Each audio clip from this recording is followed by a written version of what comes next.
what we did at Higher Innovations was establish a brand where we could incubate new ideas using AI and having this playground to be able to test and try new things with the tools that were emerging without posing any risk to the core business and the core business's customers.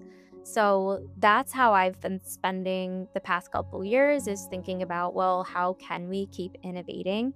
We look at innovation in a couple of ways. One is mergers and acquisitions. One is what can we build?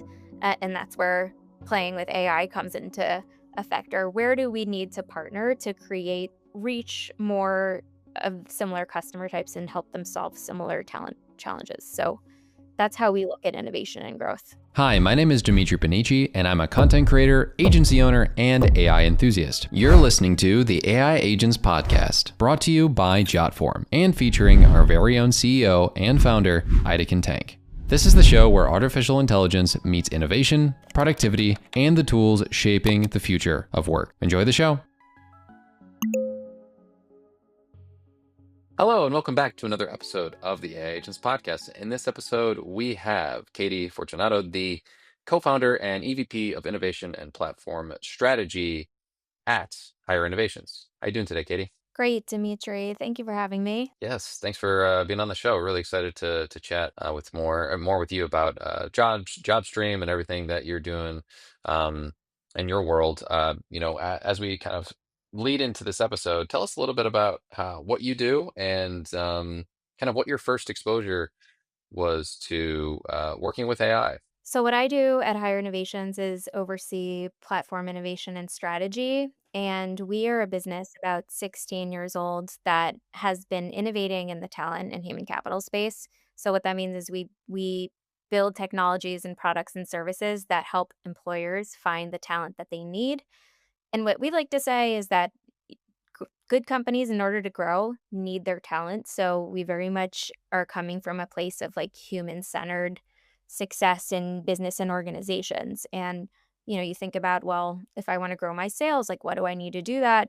You need to hire more salespeople. So it comes down to talent. And in particular, anyone who's starting up a smaller business, or if you're a founder, the talent on your team is essential, and it's essential to get right. And it's actually really, really hard. So in our business practice, we're working with the globe's biggest companies and helping with their recruitment, marketing, advertising efforts. And then we also offer a bunch of different products and services across AI and across, how we can help the talent funnel and the talent pipeline and the people function internally Yeah, at companies. no, that's really interesting, and it kind of intersects with what we're doing here with utilizing AI to get the most out of your current workforce, out of your own time, and kind of scale well and scale lean. So, what is kind of an average day look like for you in your role? So an average day in my role, what's amazing is it's different every day, and I love that about it, and it feels a little scrappy. It feels a little bit, we have an acronym on my team, flying by the seat of my pants, which is not, it doesn't mean that we're disorganized, but we are nimble, we're able to change on the fly, we're able to kind of shift strategy and look at the real market and client feedback that we're getting when we're shaping new products and iterate and test and fail really quickly so that we can try something else that's new. So we work with a lot of data in the day to day, and I usually start my day with looking at things like um, Google Analytics to the to the website, because traffic and visibility is really important for any business. Looking at customer sentiment, what are they saying? What did they say yesterday? What did they do yesterday? And then looking at the plan ahead for myself, what's on the calendar, what's on the team's calendar, who are the partners we're meeting with, or what are the big risks or roadblocks that we have. And the day usually starts with a stand up with the engineering team as well for 10 minutes, just to block and tackle, like, what are we going to accomplish by the end of the day. So that's my day. And one of the questions you asked me earlier is also, what was my entree into AI? And at Higher Innovations, we have a legacy company. It's called Recruitix, and they came up through the ad tech curve, I'd say. And when it was happening on the consumer side, HR tech and talent tech is usually a couple years behind. Which AI is changing the course of that now, but back then it was kind of around LinkedIn was emerging, Indeed was emerging, and what was happening in consumer ad tech was programmatic advertising, video advertising, and this conglomeration of all these different ad tech platforms to create like one platform. So we started that for the jobs market, meaning like if you're DoorDash and you have a constant need to hire drivers, for example, DoorDash and larger companies like that would have someone manage that ad spend. And so working at that company, um, had established workflows and systems from 15 years ago. So the workflows and systems have were established a very long time ago. And through that, we've seen the innovation and evolution of what the tech stack looks like. And now with AI, well, and I should say this, like, as a legacy business, there are certain levels of compliance and standards that we have to meet and when working with the Fortune 500 and large enterprise, and so to innovate in that environment with AI is actually really risky and probably not the best way to go and experiment with some of these emerging tools and products. So all that to say, what we did at Higher Innovations was establish a brand where we could incubate new ideas using AI and having this playground to be able to test and try new things with the tools that were emerging without posing any risk to the core business and the core business's customers. So that's how I've been spending the past couple years is thinking about, well, how can we keep innovating? We look at innovation in a couple of ways. One is mergers and acquisitions. One is what can we build?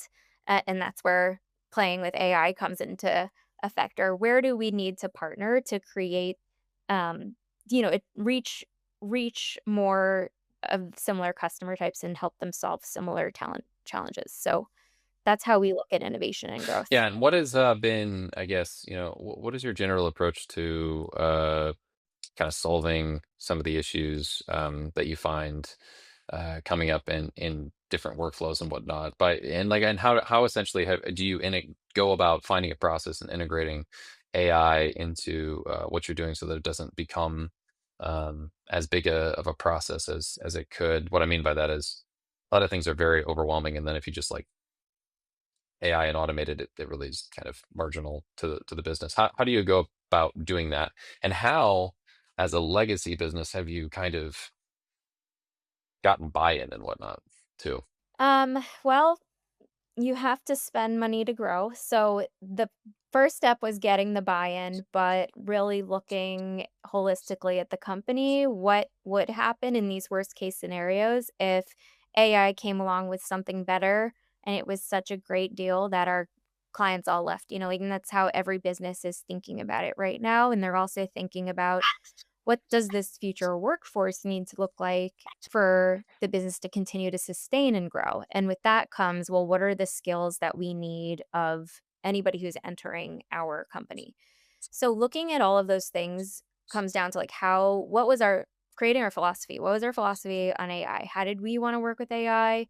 What are our own boundaries? What are our own guardrails? And this is different for every company, by the way, and really comes down to the culture of the enterprise. And in the talent world, we call it the Sure. employer brand.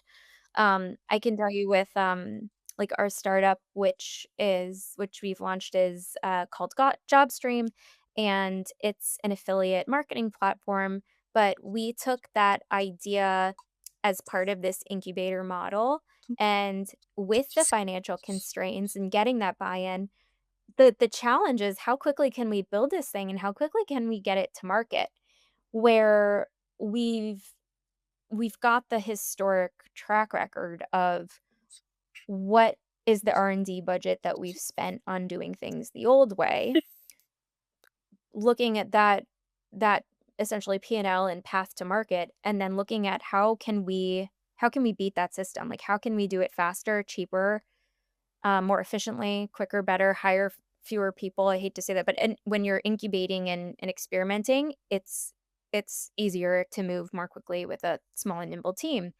So putting innovation in a vacuum for us was a game changer. We basically brought a concept after testing it the good old manual way for a few months, brought it to launch within 3 days using vibe coding technology, and we're able to start, selling and, helping That's really people, cool. so Vibe coding tech is awesome. It's some of the it's one of my favorite type of things I just genuinely use. I mean, I'm using it over a lot of different things, and Claude Code's amazing. A lot of the other third-party tools are amazing, like Lovable and whatnot. So, that was that just kind of your internal team just going about like shifting their resources towards that as engineers? Like, were there engineers on the team that did that, or was it non-engineers that were actually able to vibe code it together? no, I mean, I'm just thinking about our process is being able to keep the team flexible and with the changing dynamics of where work location, where people are working, remote, offshore, this and that, we like every other company, we had to figure out what worked for us, and I think what's also unique about my role is I'm a very product-minded founder, and I'm very hands-on in shaping that, so the prototypes start with a pen and paper and say, "Well, wouldn't it be great if this and it should look like this, but it should do this," and then putting that concept for me as a non-technical founder too, putting that concept into a prompt, into a prototype that within seconds showed me the thing that was in my head, that was a blueprint that I could give essentially to any engineer. So then it's a matter of like team vibe. And I love the two engineers who I'm working on innovation with now. I love our head of product. And like there's a few irons in the fire at all times because like now we're used to building with each other. So we kind of found our own model, No, that if that that is makes cool. No, sense. yeah, I'd love to hear more about that because I feel like every company's just doing you know, their own intriguing thing. And I mean, like for me personally, it's kind of centralized to me as one person, then another person who's doing a lot of the improvements. And we just kind of get feedback and we like build upon it. But yeah, I'm always curious to hear kind of people's processes because there's always something to glean from everybody's how it works for them might work for you tangentially or directly. What's your favorite Oh, vibe coding tool? I actually have used Lovable for a while, and I took a break from it because it was had a lot of like recursive error issues. But when 4.5 Opus came out, it kind of solved it. So now what I do is I give the Claude Chrome extension or now Claude Cowork a directive to have something be improved, and then it prompts Lovable nonstop for hours until the directive is complete. So that's my new coding workflow. So if I was like, I wanted to build, for example, a dashboard using our short links software and through the API and whatnot, and I just directed it through a Lovable, and in a couple of hours it was made. And then I was like, it doesn't look that pretty. Could you make it look better? And then like a couple hours later, it did all the CSS nonsense and made it look better. And yeah, and that's kind of my current process. No, it's good to hear what people are either switching to or discovering because the pace of innovation is so fast and new tools are coming out all the time. I mean, yesterday it was all about Claude, Anthropic, and the non-technical, the coding. I haven't experimented with it myself, but I mean, that's basically giving the capability of an engineer into a non-technical person's hands. So it it's a game changer if you're somebody who looks at product innovation, and if you are hearing from your customers, like, and their problems are changing, you can figure out really quickly what it is you need to build to help them solve their problems. Um, so yeah, that's cool. We have an internal love affair between Replit and Lovable ourselves. Yeah, like, and I would just say, I'm not sure if this has been an approach for any of the stuff you're doing, but like even something as basic as like time tracking internally, like you can spend $100 on like a lovable thing you put together, and if you're already spending, I don't know what it is, say you do time tracking internally, I don't know, but some people require it for certain reasons. You could put something Mhm. together that even has an API connection, just spending $100 on a lovable app, and if you have 5 people on your team and it's costing you, let's say, $20 a person or $10 a person, then you're actually saving money in a month by just making it yourself, which is pretty crazy. Because a lot of the functionality of that stuff is pretty rudimentary, and it only is needed en masse and at scale, and that's why they ended up having to charge you because they're hosting so much. But if it's only for your own team, it's not going to cause any crashes because you have 10, 20 people using the thing. So it's an interesting thing. Anecdotally, before we met today, I was on a call and it was a product discovery call with a 3-time founder. Her name is Sophia. She had her company is called Trust Fund VC, and she was the founder of Girl Boss like 10 years ago or so, maybe around then. But we were talking about that final question of because anyone can have a great idea, anybody can have a solution to a problem. It's that intersection of where there's commercial viability and what is someone willing to pay for to put on the line and say, like, "Yeah, it's worth investing in this technology." And she and I were debating that, and I said, "What's happening right now with AI and all of the new features is a real tech stack consolidation because AI is making it so much easier for example, like, here's how we consolidated our tech stack. We no longer needed Zoom, Figma, and Loom because they all do those 3 things. They're not all perfect at those 3 things, but for our basic needs, why would we need 3 subscriptions when we can still, like, workshop work collaboratively and asynchronously? Zoom, their capabilities completely, transformed, and, so I think that's happening anyways, and as somebody who's a buyer of technology and software, I wait to buy as long as I can because of that, because I see the evolution and the new features, and I mean, look at what Google's doing, you don't have to ever leave the Google platform. So, yeah, so I mean, I love to debate this because when innovation's on the line, the most important thing beyond the great idea is do you have the customer? True. Yeah, that is true. And I mean, even with Google and what they're doing, I don't know if you saw, I don't really use ChatGPT anymore, and I kind of was predicting they were going to die, or like they were they're like the least let's say innovative on the group of new tools that everyone's aware of. Like I think they lost the Apple contract because Google just was announced that they were going to be the one to put together Siri, the updated Siri, which was supposed to be ChatGPT. I'm pretty sure OpenAI was supposed to have that contract, and that was like the announcement 2 years ago. And if anyone recalls, it's been 2 years, and your Siri still stinks.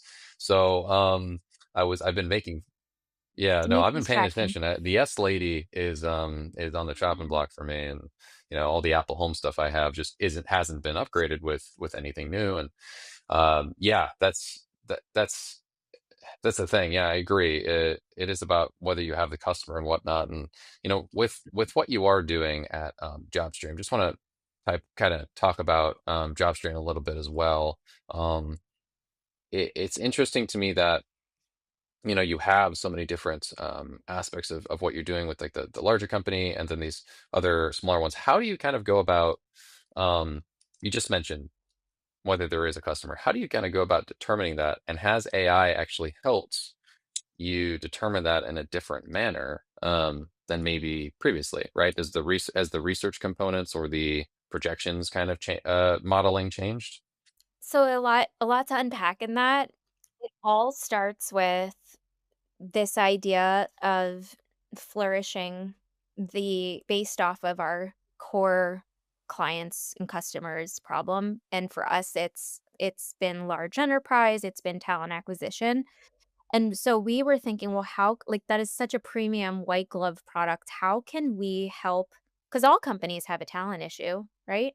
How can we help more of the mid-market? How do we help some of these newer companies that are getting new funding, and then they have to go and hire 20 people? Hiring is so painful, and unless you have the tech stack and the systems set up, it's really hard to do it manually, and as a founder, your time is precious and certainly more high value when you're in the room with that person versus prospecting. So there are systems and ways that we can take our industry depth and knowledge and expertise and bring into a more nimble environment and help translate how we can solve the problem for a smaller company with different budgets. So that was how we were thinking about like what how do we get to the next point? Do we have the customer? I'd say the other unique thing about our situation is the underpinning of all of the data and the historical data of the labor market, the job market, and we have what is called a talent market index, which it I call it the stock market for, ad spend in jobs, and at any given time, there's a cycle like every other industry. For example, like ours is, during the holidays, retail, and all the companies and Amazon and any warehousing companies, they're staffing up because they've got extra deliveries that they need to make.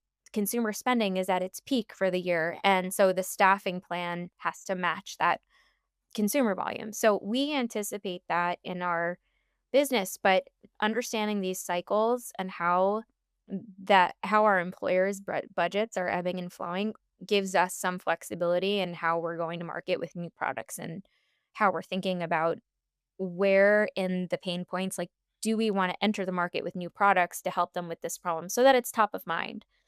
For example, like Jobstream's little coming out party this year is we've mainly been in stealth, and it's because launching in Q4 in the human capital space is a silly idea. It's too noisy.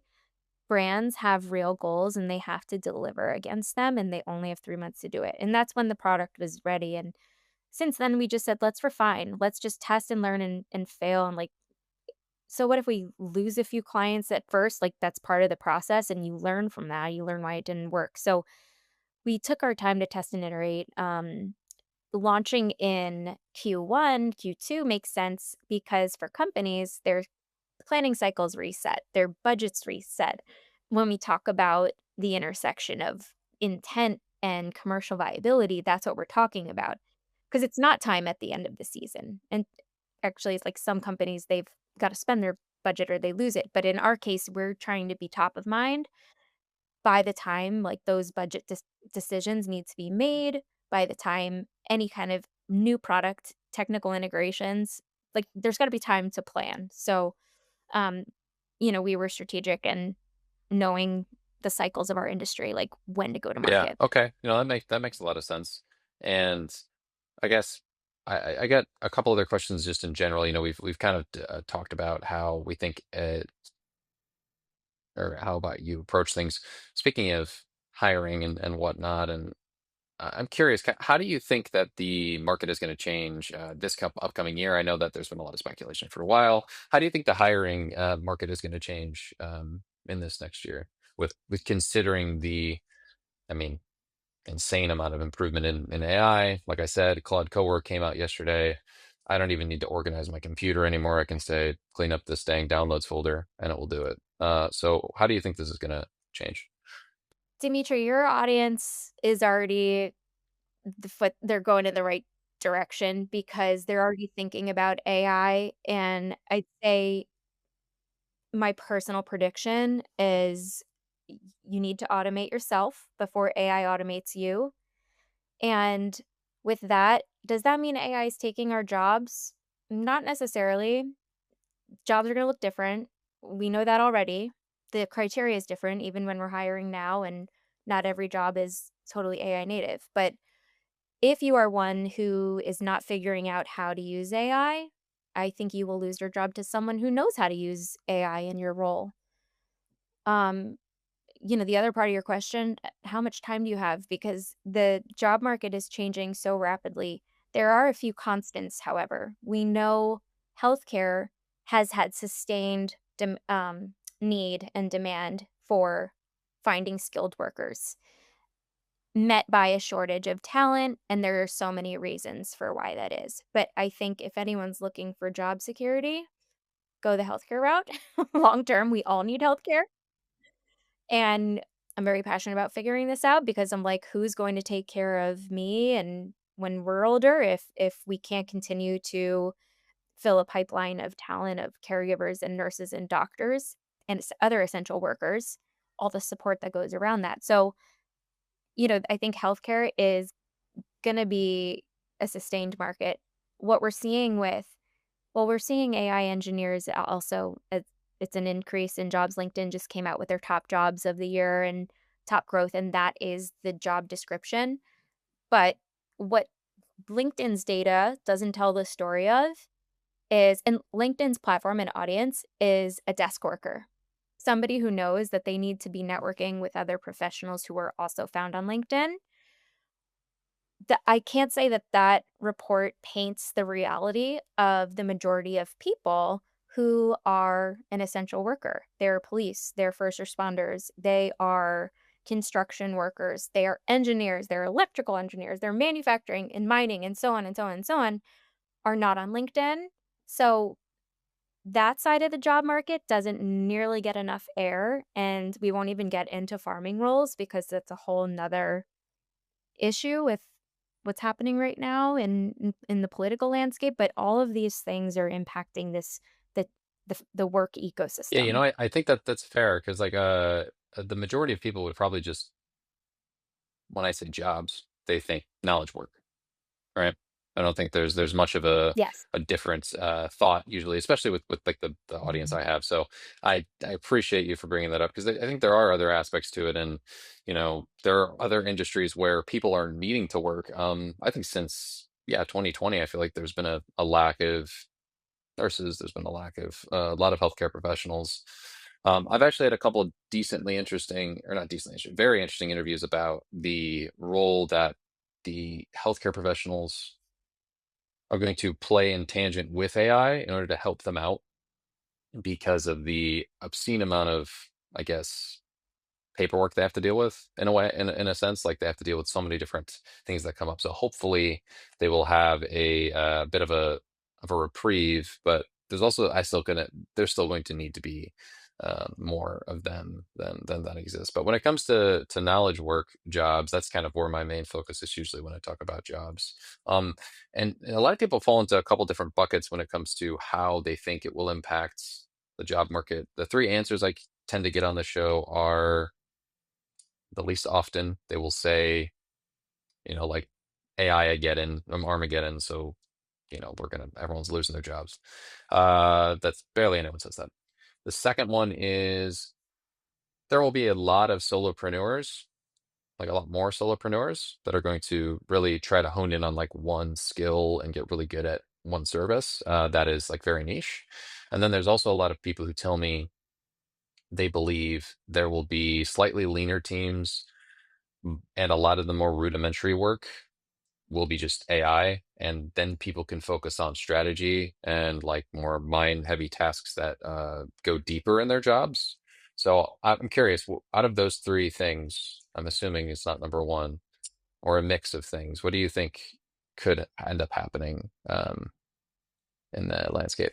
So what's my prediction across people who are knowledge workers who are going to be like the core manager, operator, and they're going to use AI to do all of the other tasks across the business, but they need the human aspect to like manage it, be strategy, be the human Yeah. part of it. And then there's the solopreneur. Um, and the third one was Well, what? I was saying these are the three types of options for what do you think is going to happen in the future because of AI, right? Oh, So is it going to be like a lot more solopreneurs? It's going to be jobs are just going to get more deep, but we're going to have less nonsense work, or are we all, on the chopping block from a knowledge work perspective, and we're just waiting for Microsoft to fire us all? well, the answer I think is already in the data. What's happening is we have seen an increase in people submitting and filing for an LLC. And what that tells us is that exactly what you're saying, people are able to become solopreneurs. The way they're doing that and what's happening in the job market is an emergence of a fractional skill set. And especially as a founder, I experience this. I need like a little bit of different skills as a founder and in this early stage mindset because some days it's about digital marketing, some days it's about um, customer service, and the list could go on of the varying skills that any one business needs. And if you're a solopreneur, you are probably not thinking, oh, I need to hire five different full time people, one to handle my marketing, one to handle my ops, one to handle my finances. You need a little bit of all of that. So what we're seeing for sure is the gig economy, which has already been on the rise, particularly since I'd say some of the ride share and delivery services got started, but even more so now. And what we're seeing with the types of gig jobs is fractional work. So you could be a DoorDash driver part time. You could be a student and you could be a barista, and you're looking for a flexible work that fits your schedule so that you can have other pursuits. And it might be for women, and for my peers, it's family, it's taking care of your kids, it's taking the back seat on a full time capacity because you don't really see your kids if you're on the train in New York City 5 days a week. That's specific to me, but with a with flexibility, you can still you can't have it all, but you can have the balance of being able to stay in your career, be a present and amazing mom, be in the community, have your friends, have your passions, have your hobbies. So we're seeing people adjusting their work style to how they want to live their life. And I always say, and especially when I'm talking to the younger people, like, what is your dream job? And they answer, what is your dream life? And it's usually not staying in that job 24/7 for the rest of their life. And that's very much how I think people can think about, I have to make ends meet. What are the 3 things I need to do? I might really love one, I might really not love one, but it's going to pay the bills. This is how people are looking at the like work and life culture right now. And also the reason one of the things that is contributing to Jobstream's success is that, like, we give solopreneurs a way to monetize. We give them a platform where they can run their own business. And the tool also works for a brand, by the way, or a community or a school. So we've also built the technology to be adaptive and flexible based on where the user is in their career. Yeah, no, that makes a lot of sense, and I agree with you on the whole 5 days a week. Going to the city. I mean, I work from home, so it's very nice. But I could imagine if I was, traveling 5 days a week. It's really difficult in a lot of the circumstances we used to have previously. I know when my dad was younger. I mean, he even had to go out on some Saturdays. Like you have to work. I think in the previous environment, I think you had to work exceptionally hard and be a outstanding performer for a while, and then you got some leeway. Whereas now, I think you could still work obviously hard, um, or you can work more fractionally and be able to be successful in your career and also in personal life at the same time with this new stuff. So for sure. Totally. I mean, I'm reminded of a boss who 8 years ago, 10 years ago even, you know, one-on-one chats with him, "Hey, Paul, how do I grow here?" And his answer, it's all about FaceTime. First in, last out.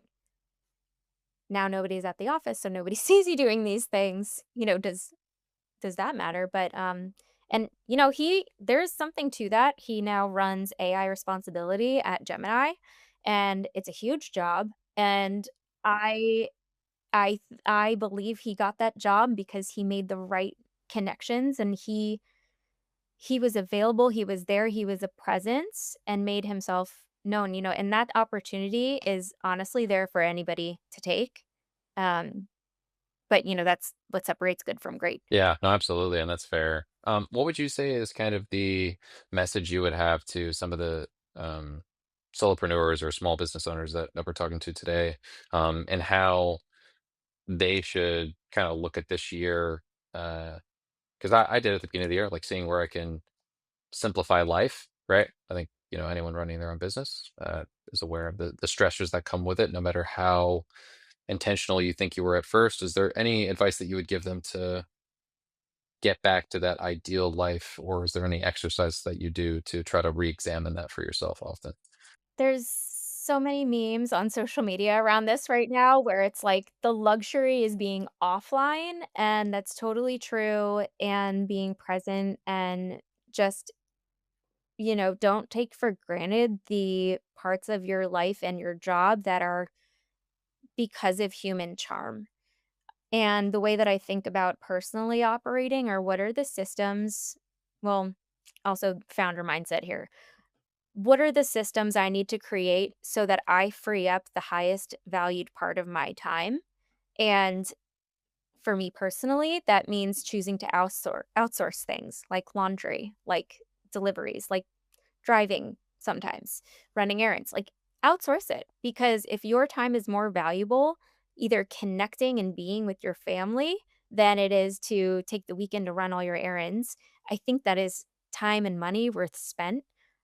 But that's also because that's aligned with my values and that's not to say it's for like everybody would choose to do that. A lot of people want to choose to do their own cooking and laundry and driving, but and I'm not saying I don't do that for the record, but I would rather take that hour and spend it with my kids, you know?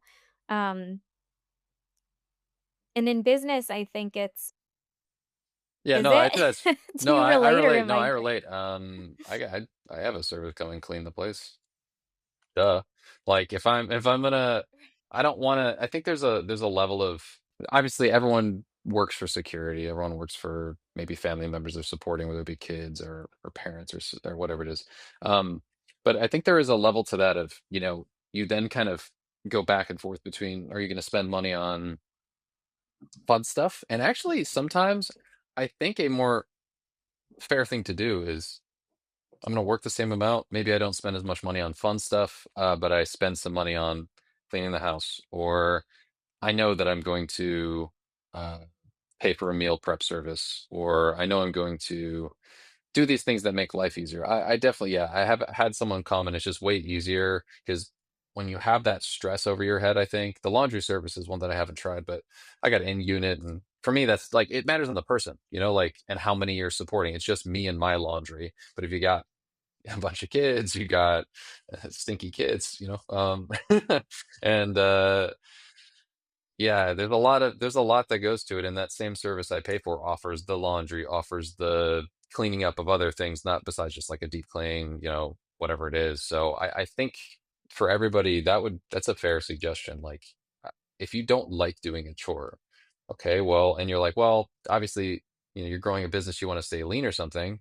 Well, I mean, see where you can invest more in yourself to save time using these AI tools, and then like in that money that's saved, like also spend money on something to make you drive yourself less crazy. Because a lot of times it's I got to finish this thing because I also got to do laundry, right? I also got to, I was like, but I have to work, and it's like I'm really in deep on this, but it's going to stress me out, and it is kind of partially the life that stresses you out more than the work mattering on the context of your day. Like if you have to do the laundry for the kiddos, right? Like, and you're like, but I really gotta get this done. It's like, well, I know I can figure out ways to automate a lot of my work, but I'm probably just going to keep getting more work. So at some point you do have to realize the life stuff can be as well, and the same systems approach can work in life too. That's fair. Absolutely. And in business, it's preserving the human connectivity aspect of whatever it is you do. Whether you're a solopreneur or you have a technology company or a digital product or whatever it is, it's people are buying from if especially as a solopreneur, they're buying from you for your unique skill set, subject matter expertise, point of view, whatever you have it. What we did at our Jobstream is every single person signed an AI policy that we created together with the core founding team. One of the and any vendor we bring on has to sign it as well. And this is just core to our brand because we're all in the human connectivity business. But like we promise if we're going to use AI, we are never going to create an AI human. It's always going to be real users, real people talking about their real world experience. AI and virtual AI people and AI advertising that is there's a lot of noise around that right now. What I think is moving the needle for any kind of brand is consumer trust and does that brand have credibility with their audience? So it's hard to get that if you're faking Yeah, it. no, totally fair. I think you're onto something there, and the authenticity portion of the world, I hope will remain because I do have some concerns. The main concerns I have with AI is just like LinkedIn's filled with a bunch of people like not really talking about themselves or talking about themselves in a manner that's bloviated through AI's pontification and they don't know the context of the person's life, so it's just making it sound as cool as possible, or as SEO written as I possible. mean, like, and I actually kind of I yearn for the days where someone was unironically posting a 5 ways uh proposing to my fiance. It taught me about B2B sales. Like I kind of missed that because Mm, like at least they were like at least it was some dude writing it. Because that I know it was stupid, but at least I know it was a person attempting to be interesting. Because now a lot of the times it's just I don't know, like it's formulaic, it's algorithmic. I think I remember like opening up LinkedIn on my dad's iPad when I was like 10 years old, like however long that was ago, like 18 years ago. And you just got it's just a different environment now, filled with not realness. mhm, And we have some stuff that I think is negative mhm. with AI, but I think as long as we try to use it to be as authentic as possible and express ourselves as an authentic as a possible way, and have that empower our entire team to do that, it'll be best. So that's why I hope out of the options we have more entrepreneurs, and even if we have a bunch of people still working in the main workforce and there still are large companies, they're empowered to use their brain more than their click clack ability, as I say. Use their brain, use their influence for good. Like, you've got this platform, you have listeners, you have an opportunity, you could be a very powerful source, I so, claim I'm yeah, a thought go ahead. leader. I don't know what that means. Just kidding. Well, well, with that being said, please plug what you want to plug with Jobstream and everything else you're doing, and we'll uh we'll kind of close the show out.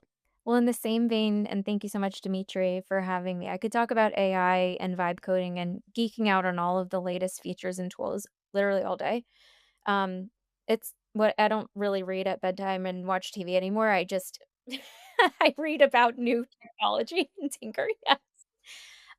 But I'd say for this conversation, for anybody who is looking to build that solopreneur journey for themselves and they're wondering and they're curious, I, Jobstream is a wonderful way to get started. It's a product that's designed for influencers and creators already, but so someone who's on a ShopMy or an LTK and they're already monetizing their recommendations because they have that trusted audience and, pushing products and hair products and the sneakers they like to wear at their 12-hour shift is all good, but um one thing culturally happening is the work conversation. There's layoffs happening. People are afraid of AI taking their jobs. So, if you are somebody of influence and have that as a platform and people listening, Jobstream is a wonderful way to be able to help them with the connections that they need and, is also built on that mission. Like the more people you help, the more you can earn as on an income basis. So,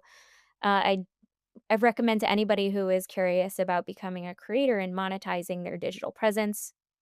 It's one way that feels good that you can do it and start earning about $200, $2,000 a week. Absolutely. Well, with that being said, everyone make sure to go check out everything that Katie is doing on her LinkedIn, and as well, just want to make sure everyone checks out Jobstream. So that is spelled Get Jobstream. Yeah, You you can can get get Jobstream. Yes, exactly. jobstream.com Get Jobstream. and get Joshua, and I can give Dimitri you a link that if you wanna offer your listeners a code and an invitation, they can Absolutely. use Yeah, that. that'd be great. So that being said, everyone make sure to go check out her website, or the website getjobstream.com, and also make sure to leave a like on the podcast, a Apple review, a Spotify review, all the different reviews if you care to. And please, like I said, check out everything that Katie's doing. And thank you so much for watching. We appreciate you, and we'll see you in the next one. Bye bye.